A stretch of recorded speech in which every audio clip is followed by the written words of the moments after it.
sebelum saya masuk waktu asar. Jadi tolong dengarkan sedikit dari nasihat yang saya sampaikan. Tolong jangan yang ribut, pasang telinga, pasang hati, dan dengarkan sedikit nasihat yang saya sampaikan. Assalamualaikum warahmatullahi wabarakatuh. Alhamdulillah, alhamdulillah al-qawi sultanuh, al-wahid al-burhanuh, al-mabsut fil wujud karamuhu wa ihsanuh. Allahumma salli wa sallim wa barik wa karrim wa azim ala nuril anwar wa sirril asrar wa tiryaqil ahyar wa miftah babil yasar sayyidina wa maulana Muhammad al-Mukhtar wa alihi al-athhar wa ashabihi al-akhyar adada ni'amillahi wa ifdalih, amma ba'd. Yang saya cintai, yang saya muliakan, segenap para alim ulama, para habaib, para kiai, para asatid, para tuan-tuan guru, para pengajar-pengajar Ponpes Darul Muta'allimin, para santri-santri yang saya cintai, yang saya muliakan, segenap tokoh masyarakat, segenap aparat pemerintah yang saya cintai, yang saya muliakan, Al-Habib Ridha Al-Habsyi, Al-Habib Rizal Al-Habsyi, khususnya yang saya cintai, yang saya muliakan, guru kita bersama yang mulia Kiai Haji Hasan Ali, kemudian Kiai Haji Muhammad beserta seluruh keluarga besar Ponpes Darul Muta'allimin yang saya cintai, yang saya muliakan, segenap hadirin hadirat, bapak-bapak, ibu-ibu, khususnya para pemuda-pemudi umat baginda Nabi besar Muhammad yang selalu dimuliakan oleh Allah Subhanahu wa taala. Alhamdulillah, segala puji dan syukur kehadirat Allah. Dialah Allah yang maha besar. Dialah Allah yang maha besar, yang besar selain Allah kecil. Dialah Allah yang maha kaya, yang kaya selain Allah miskin. Dialah Allah yang maha perkasa, yang maha kuat, yang perkasa selain Allah, yang kuat selain Allah lemah. Dialah Allah raja di atas para raja, yang raja selain Allah hamba. Dialah Allah yang maha melihat, yang melihat selain Allah buta terhadap warna-warna yang jauh, buta terhadap warna-warna yang tersembunyi. Dialah Allah yang maha mendengar, yang mendengar selain Allah tuli terhadap suara-suara yang jauh dan suara-suara yang dekat akan menulikannya. Dialah Allah yang maha hidup, yang hidup selain Allah pasti akan mati, yang ada selain Allah pasti akan tiada, yang wujud selain Allah pasti akan binasa. Sedangkan hidupnya Allah, adanya Allah, wujudnya Allah kekal abadi, tidak akan pernah musnah dan tidak akan pernah binasa. Dan dialah Allah yang dimana pada sore hari yang mulia ini Allah jadikan ini tempat sebagai tempat turunnya rahmat. Allah jadikan hamba-hamba yang duduk di majelis pada sore hari ini hamba-hamba yang Allah berikan limpahan rahmat dan kasih sayang. Allah berikan maghfirah pengampunan karena duduknya kita di ini majelis mendapatkan keberkahan dan kemuliaan daripada menuntut ilmunya Allah Subhanahu wa taala. Saudara-saudara sekalian yang dimuliakan oleh Allah, Sayyidina Umar bin Khattab radhiyallahu anhu, beliau mengatakan, "Inna Allah lam ya'lum fi wajhil ardi qiyaman afdal min majlisil ilm." Sesungguhnya Allah tidak pernah menciptakan di muka bumi sejengkal debu, sejengkal tanah yang lebih mulia selain daripada tanah yang digunakan untuk menuntut ilmunya Allah Subhanahu wa taala. Saudara-saudara, kalian duduk pada sore hari ini, kalian duduk di sini untuk mendapatkan warisan Nabi Muhammad sallallahu alaihi wasallam. Nabi Muhammad tidak mewariskan harta, pangkat, jabatan, kekuasaan, emas, intan, permata, dinar, dirham. Bukan itu warisan Nabi Muhammad. Warisannya Nabi ilmu, amal, wara, khauf, akhlak, sabar, takwa, zuhud, ibadah, jamaah, amar ma'ruf, nahi munkar. Itu warisan Nabi Muhammad. Kita duduk di sini untuk mendapatkan warisan Nabi Muhammad. Maka ketika kita telah mendapatkan warisan Nabi Muhammad, apakah ada warisan yang lebih mahal selain daripada warisan Nabi Muhammad?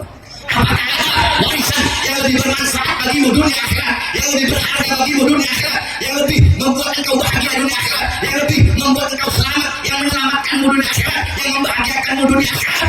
Apakah ada warisan yang lebih dari itu selain daripada warisan baginda Nabi besar Muhammad? Saudara-saudara, jangan kalian pikir kalian duduk di sini baca maulid, baca salawat sama Nabi, merayakan Isra Mi'raj Nabi, itu akan menampakkan kemuliaan Nabi. Tidak. kita duduk di sini memuliakan Nabi, kemuliaan Nabi Muhammad tidak bertambah, tapi kita yang menjadi mulia karena telah memuliakan Nabi Muhammad sallallahu alaihi wasallam. Alam tara jildal haqira mugabbalan bil salafi lama ansara jildal mushafi. Tidak pernah engkau melihat, tidak pernah engkau mendengar kulit-kulit yang tidak berharga, kulit-kulit yang tidak bernilai. Kulit-kulit itu dicium oleh bibir-bibir, dicium oleh mulut-mulut ketika kulit itu menjadi sampul daripada ayat suci Al-Quran. Contoh, saya punya kambing. Kambing ini saya potong, kulitnya saya keringkan. Setelah saya keringkan, ini kulit kambing saya bagi menjadi dua. Kulit yang setengah saya bikin dompet atau saya bikin tas. Boleh nggak saya taruh di bawah? Jawab. Taruh di bawah boleh nggak? Megangnya harus punya wudhu apa enggak? Saya taruh dompet di belakang boleh nggak? Saya bakar boleh nggak? Kulit yang setengahnya lagi saya bikin sampul ayat suci Al-Quran. Boleh nggak kulit apa wudhu? Harus pakai wudhu. Ditaruh di tempat yang tinggi, bawahnya harus pakai akhlak, pakai ada. Kulitnya sama nggak? Dari kambing yang sama nggak? Tapi kenapa jika kulit ini yang satu dibikin dompet, yang satu dibikin sampul ayat suci Al-Quran, perlakuannya berbeda? Karena yang dibikin sampul ayat suci Al-Quran, kulit itu menjadi mulia karena menyatu dengan sesuatu yang mulia. Apa itu? Ayat suci Al-Quran. Nah, kita ibarat kulit Nabi Muhammad adalah Al-Quran yang suci. Kita menjadi mulia karena kita telah memuliakan baginda Nabi besar Muhammad. Bukan kita memuliakan Nabi terus kemuliaan Nabi bertambah. Nah, kemuliaan Nabi tidak akan bertambah. Karena kalau kemuliaan Nabi bisa bertambah, berarti kemuliaan Nabi juga bisa berkurang, saudara-saudara. Kemuliaan Nabi Muhammad, sekalipun lautan menjadi tinta, pohon menjadi pena, dipakai untuk menggambarkan dan melukiskan kemuliaan Nabi. Laut jadi tinta, pohon jadi pena, tidak akan sanggup melukiskan kemuliaan baginda Nabi besar Muhammad. Maka kalian duduk pada sore hari ini menjadi mulia karena memuliakan Nabi, menjadi agung karena mengagungkan Nabi. Kalian dipuji oleh para penduduk langit karena kalian duduk di sini memuji baginda Nabi besar Muhammad. Saudara-saudara sehingga kita duduk di sini untuk mengenang satu peristiwa yang mulia, satu peristiwa yang agung, satu kejadian yang luar biasa, perjumpaan antara hamba dengan Tuhannya, perjumpaan kekasih dengan kekasihnya, perjumpaan seorang makhluk yang paling mulia dengan Khalik penciptanya, yaitu perjumpaan Nabi Muhammad dengan Azizul Wahhab bila hijab. Nabi Muhammad berjumpa dengan Allah tanpa ada setitik pun penghalang. Saudara-saudara, ini pesantren Darul Muta'allimin. Akan saya kasih kepada khusus para santri-santri yang ada di sini. Saya sebelum membahas sesuatu, pasti saya punya maroji. Maroji itu sandaran, saudara-saudara. Nah, dikatakan, man arada taqadduma fa'alaihi bikutubil mutaqaddimin. Faman arada ta'khir fa'alaihi bikutubil mutaakhirin. Siapa orang yang ingin maju pemikirannya, keilmuannya, kalian ingin ke depan dalam masalah ilmu, maka berpegang teguhlah kepada kitab-kitab ulama-ulama salaf terdahulu. Nah, ada beberapa kitab-kitab yang menjelaskan tentang Isra wal Mi'raj. Karena kalau saya menjelaskan Isra wal Mi'raj sampai besok malam akan kelar, saudara-saudara. Jadi saya sebutkan kitab-kitabnya. Nah, nanti saya akan jelaskan intisari, lubang daripada Isra wal Mi'raj. Dalam kitab As-Siraj Al-Wahhaj fi Hadathil Mi'raj, karangan Al-Imam Abu Ishaq Muhammad ibn Ibrahim An-Nu'mani Asy-Syafi'i. Kemudian ada kitab Al-Mi'raj, karangan daripada Imam Abdul Karim Al-Qushairi. Kemudian ada kitab Ar-Risalah fil Mi'raj, karangan Imam Abdul Hasan Ali bin Muhammad Al-Lakhmi. Kemudian ada kitab Ayatul Kubra fi Syarah Qissatil Isra, itu karangan Imam As-Suyuti. Kemudian ada kitab Al-Ayah Az-Zahimah Al-Bahra fil Mi'raj Sayyid Ahli Dunya wal Akhirah, karangan Imam Al-Hafidh Syamsuddin Muhammad ibn Yusuf Asy-Syami Ad-Dimashqi. Satu lagi kitab beliau Al-Ayah Al-Bayinat fil Mi'raj Sayyid Ahli Al-Ardi was Samawat. Kemudian ada kitab An-Nurul Wahhaj fi Qissah Isra wal Mi'raj, karangan Imam Ali Zainal Abidin bin Muhammad Al-Hadi Al-Barzanji, kakeknya pengarang Maulid Barzanji. Nah, itu kitab disyarahkan oleh cucunya, diberi nama kitab Tajul Ibtihaj ala Nurul Wahhaj, karangan Imam Ja'far bin Ismail Al-Barzanji. Kemudian ada kitab Qissatul Mi'raj, karangan Sayyid Usman Syata bin Muhammad Syata. Kemudian ada lagi kitab Afdhalul Manhaj fi Isbat Isra wal Mi'raj, karangan Syekh Abdullah Mustafa Al-Maradhi. Kemudian ada lagi kitab Dawus Siraj fi Fadli Rajab wa Qissah Al-Mi'raj. Itu kitab menjelaskan Isra Mi'raj dan keutamaan bulan Rajab, karangan Imam Sayyid Muhammad Amin Al-Kurdi. Kemudian ada kitab Minhaj Syami, Mukhtasar Mi'raj Syami, karangan Syekh Yusuf bin Ismail An-Nabhani. Kemudian ada kitab Qissatul Mi'raj, karangan Imam Najmuddin Al-Ghaiti yang dihasyiahkan oleh Imam Ahmad Abil Barakat Ad-Dardir, diberi nama kitab Hasyiah Ad-Dardir. Kita orang biasanya kalau pesantren salaf itu Maksudnya kita orang itu pesantren yang nggak ada sekolah. Diniyah, belajarnya agama terus. Itu kalau bulan Rajab kita orang pasaran. Pasaran itu apa? Kayak saya sama santri semua. Nah, kita orang ngatamin kitab Hasyiah Ad-Dabir. Imam Ahmad Abil Barakat. Kalau di Jawa Tengah namanya Tikilatan. Nah, itu. Kalau bulan Rajab kita orang biasa hataman Bukhari sama ngatamin kitab Hasyiah Ad-Dabir. Kemudian masih banyak lagi kitab-kitab menjelaskan Isra wal Mi'raj. Ada kitab Nailul Muna wal Ghaya As-Saul fil Isra wal Mi'raj Nabi Al-Mukhtar Ar-Rasul karangan Imam Muhammad bin Ja'far Al-Kattani. Kemudian ada kitab Al-Mi'raj Al-Nabawiyah karangan Syekh Hasan Asy-Syati. Kemudian ada kitab Hulal Adibat Al-Matruzah fil Qissah Isra wal Mi'raj karangan Imam Ahmad bin Muhammad Ar-Rahwani At-Tatwani. Kemudian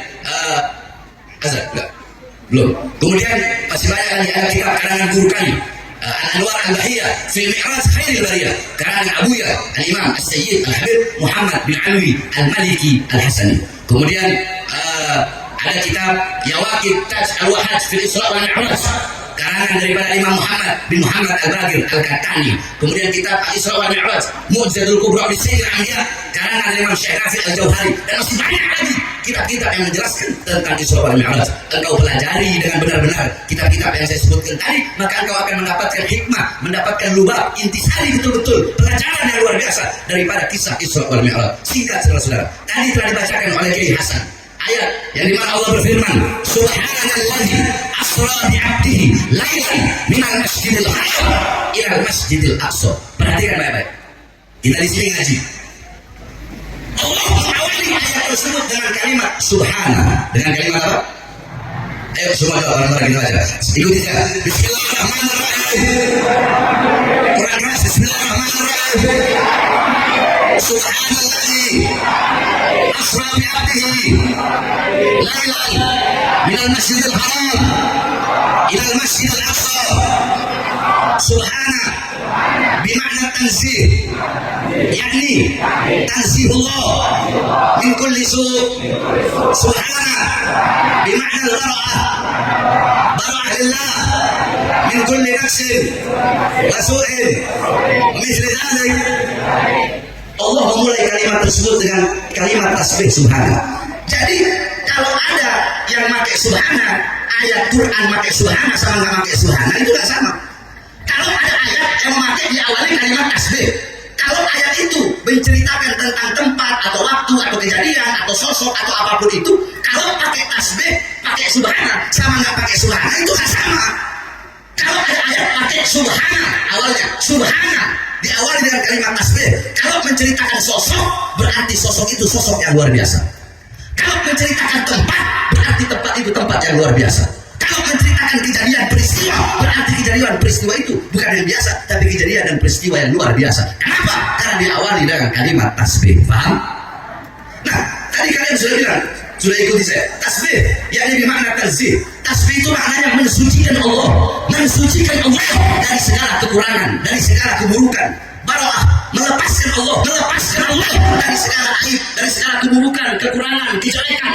Kenapa? Karena Isra wal Mi'raj adalah kalau orang-orang yang takdimul akal ala nakal, kalau orang-orang yang lebih mendahulukan akal daripada iman, maka ini kejadian tidak masuk akal. Karena ini kejadian tidak masuk akal, makanya Allah awali dengan kalimat subhana untuk membuktikan bahwa tidak ada yang mustahil bagi Allah Subhanahu wa ta'ala. Paham?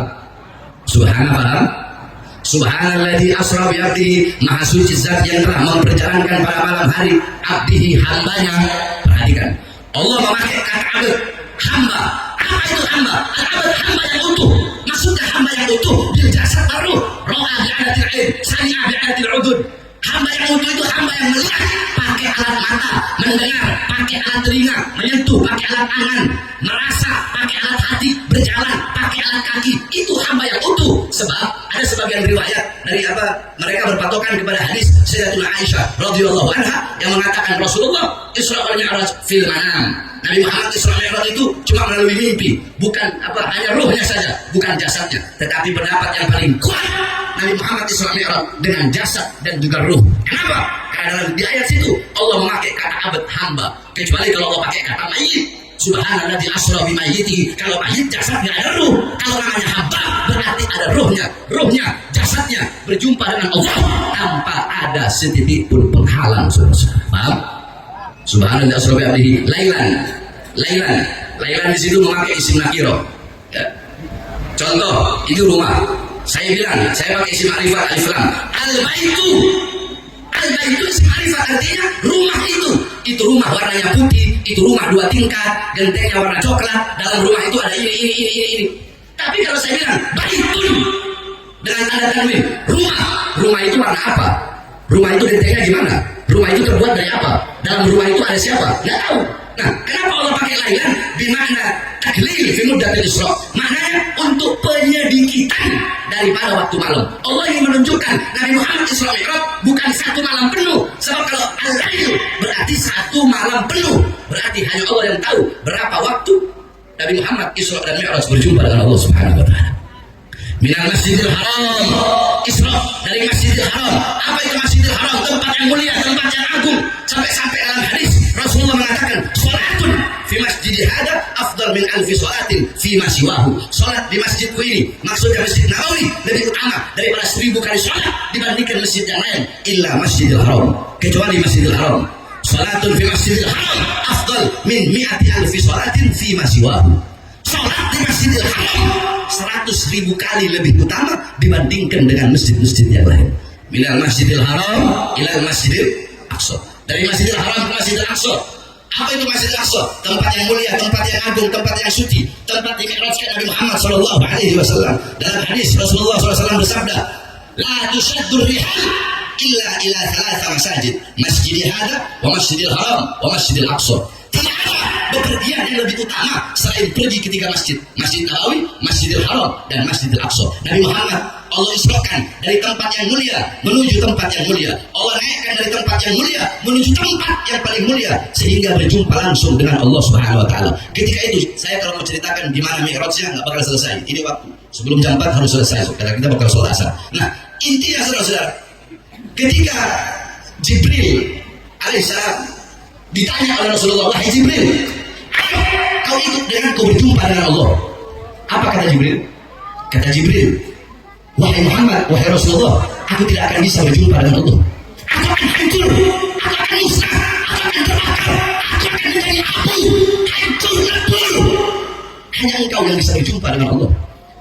Nabi Muhammad berkata, "Bukankah engkau tercipta dari cahaya, wahai Jibril?" Jibril menjawab, "Ya, aku memang tercipta dari cahaya, tapi aku bukan bagian dari cahaya Allah. Sedangkan engkau Allah ciptakan dari cahaya dan engkau bagian dari cahaya Allah itu sendiri, sehingga hanya engkau lah yang bisa sampai kepada Allah." Saya tanya, Bapak Ibu tahu matahari? Ini kalau kita mau tamsilkan pakai akal, tahu matahari? Andaikan bumi sampai ke matahari, hancur nggak bumi? Ya keras, hancur nggak? Planet-planet yang lain, kalau dia mau sampai ke matahari, hancur nggak? Hancur. Yang bisa sampai ke matahari hanya cahaya matahari itu sendiri. Ketika dia mengeluarkan cahaya, nanti yang bisa balik ke dia cahaya dia sendiri. Tidak ada yang bisa berjumpa dengan Allah kecuali bagian dari cahaya Allah itu sendiri, yaitu baginda Nabi besar Muhammad SAW. Paham? Paham? Loh, Beb, hadisnya apa, Beb? Kalau Nabi Muhammad itu tercipta dari cahaya Allah. Dan Jabir bin Abdullah Ansari radhiyallahu anhu, "Qultu ya Rasulullah, bi abi wa ummi akhbirni an awwal syai'in khalaqallahu qabla asya." Qala ya Jabir, khalaqallahu qabla asya nura nabiyyika Muhammadan sallallahu alaihi wasallam min nurih. Dari Jabir bin Abdullah Ansari, beliau bertanya, "Ya Rasulullah, demi ayahku, demi ibuku, akhirni beritahu aku siapa makhluk yang pertama kali Allah ciptakan sebelum Allah ciptakan apa-apa. Belum ada langit, belum ada bumi, belum ada surga, belum ada neraka, belum ada arsy, belum ada golam Allah, peran Allah, belum ada syajaratul ihya, pohon kehidupan, belum ada syajaratul tuba, belum ada apa-apa. Yang ada hanya Allah. Sebelum Allah tidak ada apa-apa. Sesudah Allah tidak ada apa-apa. Makhluk yang pertama kali Allah ciptakan nur Nabi Muhammadin, cahaya nabimu, yaitu cahaya Nabi Muhammad, khalaqa min nurih, yang telah Allah ciptakan dari cahaya Allah Subhanahu wa taala." Nah, saudara-saudara sekalian, bahkan para ulama ada yang mengatakan siapa yang lebih mulia, sendal Nabi Muhammad ataukah Jibril yang lebih mulia? Jibril tidak bisa berjumpa langsung dengan Allah, tetapi Nabi Muhammad bahkan sendalnya berjumpa dengan Allah Subhanahu wa taala. Kenapa sendal itu menjadi mulia? Padahal sendal itu hanya dari kulit, sebagaimana saya jelaskan tadi pertama. Sendal itu hanya dari kulit, tapi sendal itu menjadi mulia karena menyatu dengan sesuatu yang apa itu? Telapak kaki indah baginda Nabi besar Muhammad SAW. Nah, kalau Kalau saya menceritakan tentang Isra Mi'raj ini banyak kejadian-kejadian. Bagaimana ketika Allah memilihkan buruk sebagai kendaraan Nabi. Bagaimana Nabi Muhammad di langit berjumpa dengan para Nabi dan para Rasul. Bahkan Nabi Muhammad pernah berjumpa dengan satu malaikat yang punya 1000 tangan, di setiap tangannya punya 1000 jari. Panjang kalau saya ceritakan. Intinya, intisari Isra Mi'raj adalah Nabi Muhammad diundang oleh Allah, dipanggil oleh Allah yang pertama. Karena pada tahun tersebut adalah Amul Huzun, tahun kesedihan bagi Nabi Muhammad. Karena di tahun yang sama, paman dan istri yang beliau cintai wafat di tahun yang sama. Allah ingin menghibur Nabi Muhammad yang sedih dengan perjalanan Isra wal Mi'raj. Kemudian yang paling utamanya, yang paling pentingnya, Allah undang Nabi Muhammad untuk menerima satu perintah yang mulia. Ketika Allah memerintahkan perintah-perintah yang lain, cukup melalui Al-Quran. Allah perintahkan puasa, cukup melalui Quran. Allah perintahkan haji, cukup melalui Quran. Allah perintahkan sedekah, cukup melalui Quran. Allah perintahkan menuntut ilmu, cukup melalui Quran. Allah perintahkan apapun, cukup melalui Quran. Tapi ketika Allah perintahkan perintah yang satu ini tidak cukup melalui Quran. Allah undang langsung Nabi berjumpa dengan Allah untuk menerima perintah tersebut. Karena begitu mulia, begitu agung, begitu penting, dan begitu harus kita dahulukan perintah tersebut. Karena langsung ibarat kata begini, saya kalau mau nyuruh perintah-perintah yang biasa lewat WhatsApp cukup. Lil beli ini, Lil Jalil pergi ke sini, isi Jalil. Lil ke sana, Lil ke sana, Lil ke sana. Tapi kalau saya mau nyuruh sesuatu yang penting, Lil sekarang datang ngadep ke ruangan. Langsung Lil, begini, paham? Nah, perintah tersebut saking pentingnya, saking utamanya, Allah undang Nabi untuk langsung mendapatkan perintah tersebut. Apa perintah tersebut? Perintah tersebut adalah sholat. Tolong yang merokok mati rokoknya. Nanti habis saya ceramah silahkan merokok. Saya juga merokok soalnya. Cuma kalau di majelis begini kita harus punya adab. Harus punya adab. Jangan suka ngomong akhlak, adab. Tapi yang ada akhlak, ada adab, ada praktek. Giliran kita orang dibilang Habib Bahar radikal, Habib Bahar intoleran, Habib Bahar provokator. Tolong yang merokok dimatikan rokoknya. Nah, jadi saudara-saudara, tadi Kiai Hasan sudah bawa satu hadis. As-sholat imaduddin, sholat itu dia ada. As-sholat rasul ibadah, sholat kepalanya ibadah. Sholat itu kepala ibadah, pemimpinnya amal ibadah. Semua amal ibadah yang lain itu mutabe, pengikut. Kepalanya sholat. Kalau kau punya sholat baik, kau punya sholat bagus, seluruh amal ibadah bakal baik, bakal bagus. Tapi sebaliknya, idza taghayyara ar-ru'us, taghayyara al-mar'us. Kalau pemimpinnya rusak, maka yang dipimpin pun akan ikut rusak. Kalau kau punya sholat rusak sebagai pemimpin ibadah, sholatmu rusak, sholatmu nggak sempurna, sholatmu bolong-bolong, sholatmu hancur, maka seluruh amal ibadah yang lain bakal rusak, bakal hancur dan tidak diterima oleh Allah Subhanahu wa Ta'ala. Makanya perhatikan kau punya sholat, perbaiki kau punya sholat, didik kau punya anak-anak. Saudara-saudara, ini sekarang akhir zaman, fitnah di mana-mana, kerusakan di mana-mana. Orang-orang tidak lagi mengenal Allah, tidak lagi mengenal Rasulullah, tidak lagi mengenal Islam. Anak-anak kita, anak-anak kalian, anak-anak kita buta agama, buta Islam, buta Quran, buta iman, tidak kenal Allah, tidak kenal Rasulullah. Anak-anak kita melacur, anak-anak kita mabok, anak-anak kita judi, anak-anak kita narkoba, bahkan judi online. Bukan hanya di masyarakat yang berada di kota-kota besar, masyarakat di desa-desa, bahkan semua ustadznya, kiainya, habibnya, ada aparat-aparatnya, polisinya, tentaranya, anak-anak mudanya, orang tuanya, semua rata-rata kecanduan judi online. Heran saya, bahas NASA dulu, orang bahas judi online, bahas agar laut di Tangerang sana, yang dibahas NASA dulu nggak capek. Makanya saya udah gak mau ngelayanin enggak. Kenapa gak mau? Iya, terlalu mahal uang singa untuk ngelayanin gonggongan para anjing. Saudara-saudara, kalian tahu, saya datang kemari bawa anak saya, Ali, yang di sini, umur 6 tahun. Saya bawa Alia, Gajia, mereka lagi libur sekolah. Saya dengar kemarin katanya, Beb ada yang nolak. Saya datang bawa anak-anak saya untuk membuktikan bahwa saya tidak bisa diancam oleh siapapun.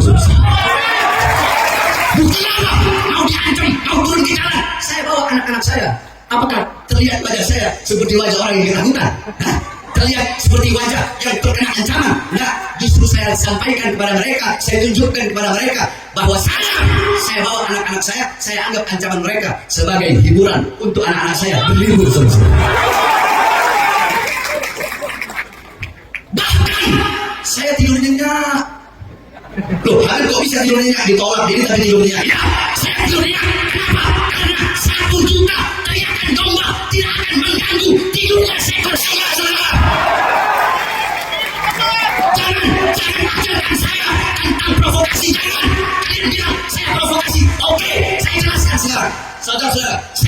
kali masuk penjara.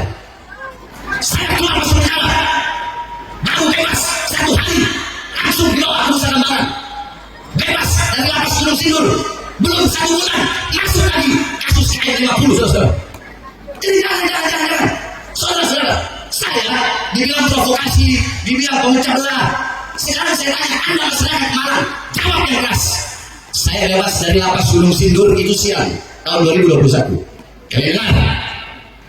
2021 saya bebas. Siang saya keluar, malamnya ngumpul semua. Habaib, kiai-kiai, ustaz-ustaz, umat ngumpul nyambut saya. Saya bilang dalam hati, ini kalau saya ceramah, saya ditahan. Tapi gak apa-apa, udah risiko perjuangan. Saya ceramah. Nah, pertanyaannya, apa isi ceramah saya yang membuat saya ditahan lagi? Kan itu pertanyaan. Apa isi ceramah saya yang dibilang provokasi, yang dibilang meresahkan? Pertanyaannya, isi ceramahnya apa? Kan itu. Mau tahu? Ibu mau tahu gak? Mau tahu? Waktu itu saya ceramah, saya bilang, Jokowi, Presiden, Panglima TNI, Kapolri, pejabat, aparat. Waktu itu musim corona, saya bilang, rakyat kalian turun dalam rumah, tapi tidak kalian kasih makan, tidak kalian berikan kebutuhan pokoknya. Kalian mau bikin hidup rakyat atau mau bikin baik rakyat? Saya tanya, itu provokasi? Jawab, provokasi. Provokasi. Itu meresahkan atau pembelaan? Atau pembelaan? Jawab yang jujur. Kalau provokasi, kan provokasi. Siapa yang saya bela? Siapa yang saya bela? Yang kedua, saya bilang, kayak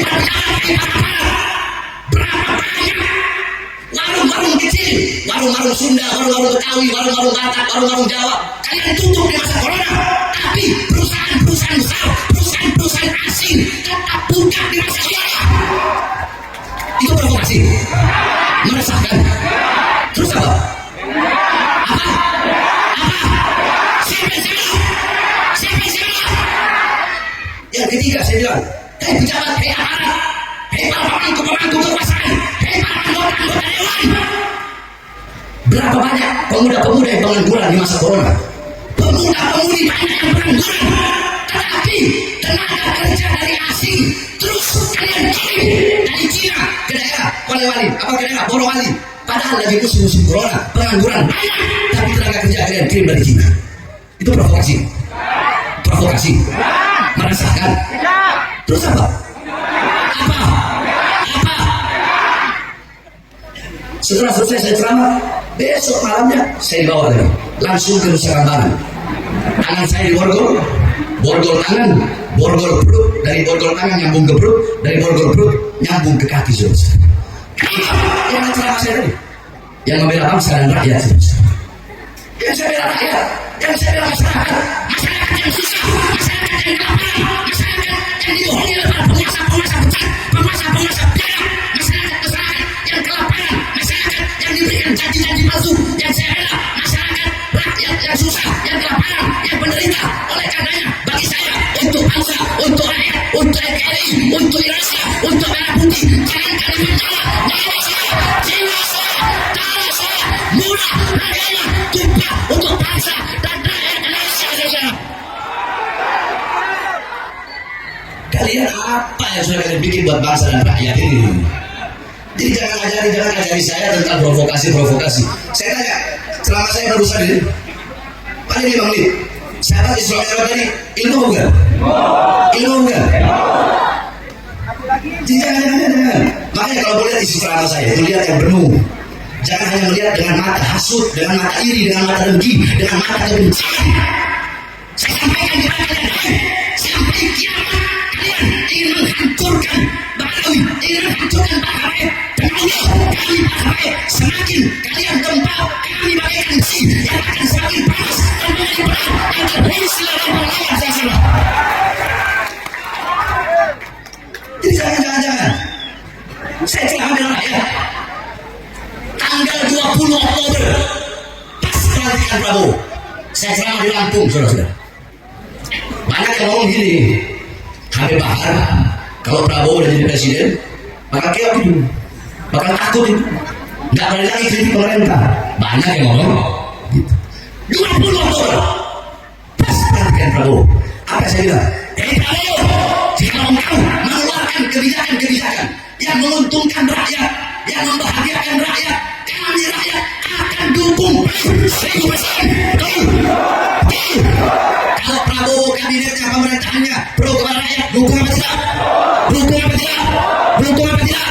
Wajib kita sebagai rakyat untuk mendukung, membantu program-program pemerintah yang menguntungkan rakyat.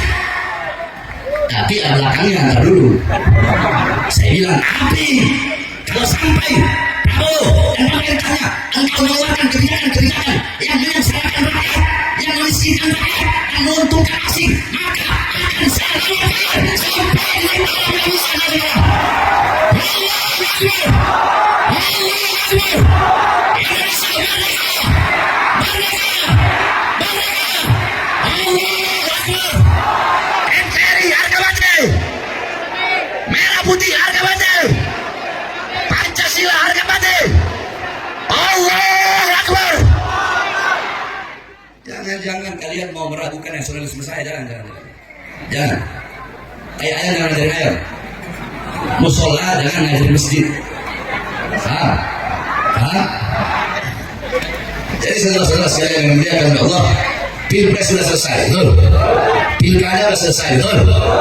Kalau ada yang kemarin berantem gara-gara beda pilihan presiden, beda pilihan gubernur, beda pilihan bupati, banyak nggak sih? Sekarang saatnya kita bersatu, betul. Tidak ada lagi saling menghina, saling mencaci, saling memaki. Kita sesama umat Islam harus bersatu dengan satu. Kita disatukan dengan apa? Ukhuwah. Kita disatukan dengan ukhuwah Islamiyah. Adapun yang di luar Islam, yang Kristen, yang Buddha, yang Hindu, yang Katolik, walaupun mereka bukan saudara seagama, tapi mereka adalah saudara kita, ukhuwah wataniyah, saudara kita sesama bangsa, satu bendera, satu tanah air, satu NKRI, dan satu merah putih. Jadi dahulukan bersatu. Nah terus di mana dibilangnya saya memecah belah, goblok? Para ustaz dan kiai bersama para habaib harus bersatu. Hanya orang bodoh yang terpengaruh dengan gonggongan anjing yang ingin memisahkan para habaib dengan para kiai. Kalau orang-orang yang pintar, ya, orang-orang yang pintar, mereka tidak akan terpengaruh dengan hal seperti itu. Makanya saya tak mau bahas, sekali lagi, saya tak mau bahas, kenapa? Karena kalau bagaimanapun, mereka adalah umat Nabi Muhammad SAW. Mereka umat Nabi Muhammad. Para ulama, para ustaz, para kiai, sebagai pewaris keilmuan Nabi Muhammad. Para habaib, sebagai pewaris darah daging Nabi Muhammad, harus bersatu untuk sama-sama mengayomi umat, bukan untuk membuat perpecah belahan antara umat. Betul? Jadi kalau kaya gimana tentang begal asap? Kasihan, mereka umat Nabi harus dikasihani. Betul? Mudah-mudahan Allah berikan hidayah. Mudah-mudahan Allah berikan petunjuk. Tapi ingat saudara-saudara, saya sampaikan, musuh tidak aku cari, musuh haram mahal musuh itu hari selesai. Dan terakhir sebelum saya tutup, saya berterima kasih kepada Kiai Hasan, Kiai Muhammad. Berkat beliau, alhamdulillah saya bisa hadir di sini. Sudah lama bermalam. Terakhir saya bermalam 2010. Sudah lama. Saya terakhir itu ke daerah Tegal, Brebes, Pekalongan, Seragen, sering saya. Cuma dulu. Sekarang udah setiap ada ceramah-ceramah. Terus ini anak-anak di gerakan pemuda Ka'bah. Waktu saya ceramah di Temanggung dulu perang awal. Semua pakai motor hiking, pakai motor awal ya. Saya masih ingat. Tahun berapa itu? 2016 ya. Di Temanggung mungkin ya. Yang awal ini. Anak-anak gerakan pemuda Ka'bah. Mudah-mudahan anak gerakan pemuda Ka'bah semuanya Allah permudah urusan mereka. Para laskar-laskar FPI, pemuda Ka'bah, dan semua masyarakat yang mengamankan acara ini, yang membantu acara ini, semua diberkahi Allah. Bapak-bapak polisi, bapak-bapak polisi, dengerin. Bapak-bapak polisi, bapak-bapak tentara yang mengamankan ini acara, mudah-mudahan diberikan keberkahan oleh Allah. Mudah-mudahan Allah permudah urusan dan akhirat kita semua. Tidak kita keluar dari ini kecuali Allah ampuni dosa-dosa kita yang telah lalu dan yang akan datang, yang tampak dan yang tidak tampak, yang besar yang kecil, semuanya Allah ampuni dosa-dosa kita berkat Nabi Muhammad SAW. Bismillah, Bismillah, Bismillah. Babuna tabarak hitamuna, Yasin safuna, Kaf ha ya ain sad kifayatuna, Hamim ain sin qaf himayatuna, fasayakfikahumullah wa huwa samiul alim.